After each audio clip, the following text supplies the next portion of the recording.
Assalamualaikum warahmatullahi wabarakatuh. Alhamdulillah, wassalatu wassalamu ala rasulillah wa ala alihi wa sahbihi wa mawalah. Ikhwati fillah, saudaraku yang dirahmati Allah subhanahu wa ta'ala, pemirsa yang berbahagia, Alhamdulillahi rabbil alamin. InsyaAllah pada kesempatan kali ini kita akan menjawab beberapa pertanyaan yang sudah masuk ke redaksi kami. Penanya pertama, Assalamualaikum Ustadz, izin bertanya, saya sudah beberapa tahun kerja di Hong Kong. Kebetulan dapat majikan yang suka banget memelihara anjing, dan saya harus mengurusi anjingnya. Apakah sholat saya sah? Terima kasih. Baik, ikhwati fillah, pemirsa yang berbahagia, ketika kita berinteraksi dengan hal-hal yang najis, maka kita harus berhati-hati. Perlu kami jelaskan bahwasanya najis di dalam Islam, dalam kaidah fikih, itu ada terbagi menjadi 3 bagian. Yang pertama adalah najis mukhaffafah, yang kedua adalah najis mutawassithah, dan yang ketiga adalah najis mughallathah. Najis mukhaffafah adalah najis yang ringan. Contohnya seperti air kencing bayi laki-laki yang belum makan apapun selain air susu ibunya. Nah, ini cara membersihkannya, cukup dipercikkan dengan air ke area najis tersebut dan insya Allah sudah suci. Yang kedua adalah najis mutawassithah, yaitu najis yang pertengahan. Ini seperti air kencingnya orang dewasa. Kalau ini dibersihkannya dengan air yang mengalir, ya, sehingga najisnya hilang. Adapun yang ketiga adalah najis mughallathah, yaitu najis yang besar. Najis yang besar ini harus dibersihkan dengan 7 kali siraman air, salah satunya dengan debu atau dengan tanah. Nah, ini contoh najis yang mughallathah adalah babi dan anjing. Apabila saudariku yang di Hong Kong ini berinteraksi dengan anjing, ya, memelihara anjing ataupun mengurusi anjing, maka ketika sholat harus berhati-hati. Dipastikan dulu suci dari najisnya anjing. Karena di dalam sholat, selain kita harus paham, mengerti syarat rukun sholat, kita juga harus suci dari hadas, suci dari najis. Tempat yang kita gunakan untuk sholat suci, pakaian yang kita gunakan untuk sholat suci, dan diri kita pun suci. Ya, di sini. Maka sebelum melaksanakan sholat, pastikan dulu baju Anda suci, ya, diri Anda suci. Ya, baju itu suci dari najis, dan diri Anda suci dari najis dan juga dari hadas. Maka insya Allah kalau sudah suci, sholatnya sah. Wallahu a'lam bishawab. Kita lanjut ke pertanyaan yang kedua. Ustadz, beberapa hari yang lalu saya bertengkar dengan suami. Kemudian suami mengucapkan cerai. Sah nggak itu Ustadz? Nah, ikhwati fillah, untuk pertanyaan kedua, jadi ketika kita sudah membina rumah tangga, maka di situ semuanya bernilai ibadah di hadapan Allah Subhanahu wa taala.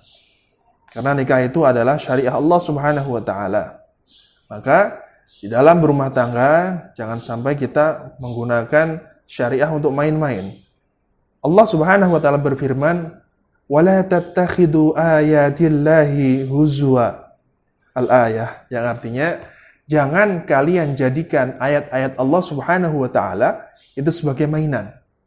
Nah, kemudian Rasulullah SAW juga menegaskan dalam sebuah hadis dari Abu Hurairah radhiyallahu anhu, "Thalathun jidduhunna jiddun wa hazluhunna jiddun.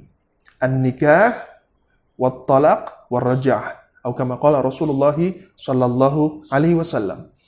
Yang artinya 3 perkara yang serius dan bercandanya itu sah. Yang pertama adalah an-nikah. Yang kedua at-talaq. Yang ketiga adalah ar-raj'ah, yaitu rujuk. Jadi ketika suami Anda mengatakan, kamu saya ceraikan.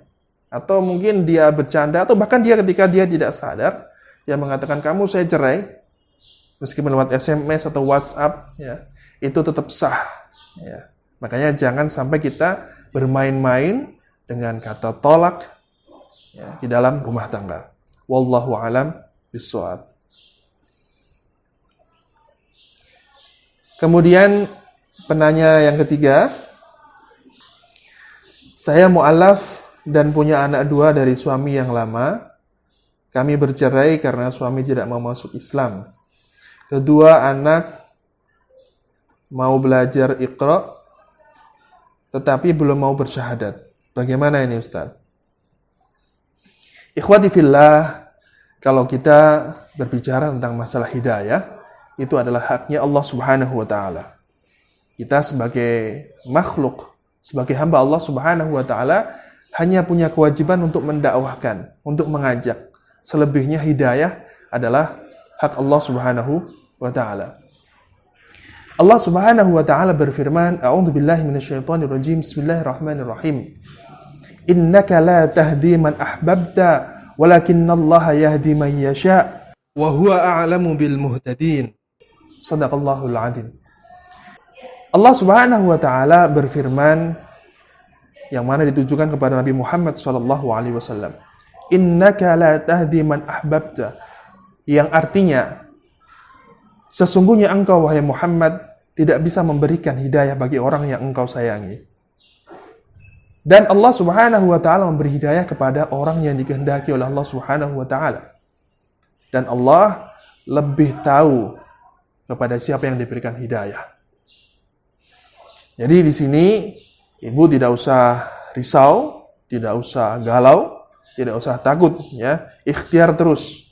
Ajari anak Anda bagaimana salat, ajari anak Anda bagaimana baca Iqra, ya, ajari bagaimana syariah Islam yang telah Anda ketahui, dan sambil doakan semoga Allah Subhanahu wa Ta'ala memberikan hidayah kepada anak-anak Anda. Karena di sini Anda sebagai seorang ibu, dan doa seorang ibu sangat mustajab, didengar oleh Allah Subhanahu wa Ta'ala. Insyaallah dengan sebab doa ibu, Allah Subhanahu wa Ta'ala memberikan hidayah kepada anak-anak ibu.